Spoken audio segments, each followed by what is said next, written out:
અને ભાજપના મુસ્લિમ ઉમેદવારો પર અંગત નિવેદનો આપવા બદલ અમદાવાદ દરિયાપુરના પૂર્વના ધારાસભ્ય ગ્યાસુદ્દીન શેખે માંગી માફી। રાપર ચૂંટણી પ્રવાસ દરમિયાન હું રાપર નગરપાલિકાના ઉમેદવારો માટે પ્રચાર અર્થે ગયો હતો।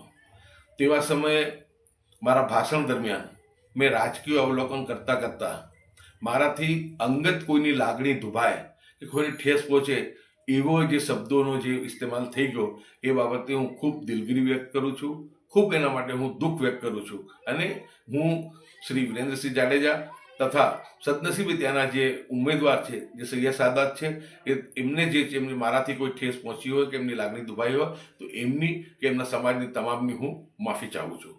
પરંતુ સાથે સાથે હું એટલું કહેવા માગું છું કે રાજકીય રીતે આપણે બે વિભિન્ન વિચારધારામાં માનતા હોઈએ, જ્યારે કોંગ્રેસ અને ભાજપ, તો વિચારો આપણા અલગ હોઈ શકે।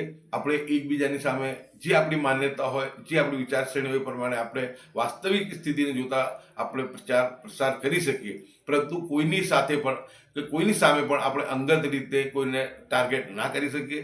જે કાલે અંગત રીતે બંને મહાનુભાવોની, વિરેન્દ્રસિંહ જાડેજા સાહેબ અને સૈયદ સાદાતની જે લાગણી દુભાઈ છે એ હું એમને જે છે આ વિડીયોના મારફતથી હું એમનાથી માફી ચાહું છું। અને હું એટલું જ કહેવા માગું છું કે હું હંમેશા કોમી એકતા અને ભાઈચારામાં માનતા હોઉં છું। હંમેશા મેં તમામ ધર્મ જ્ઞાતિના લોકોનું સન્માન કર્યો છું અને કરતો રહેવાનો છું। પરંતુ આપણી જે રાજકીય રીતની જે હોય, ચૂંટણી પ્રચાર દરમિયાન આપણે રાજકીય આપણે વાતો કરીએ, આપણા વિચારો મૂકીએ, પરંતુ અંગત રીતે કોઈને ટાર્ગેટ ના કરીએ। અને જે કાલે અંગત રીતે કોઈને ઠેસ પહોંચી છે મારાથી, એમને હું એમનાથી જે દિલગીરી વ્યક્ત કરું છું।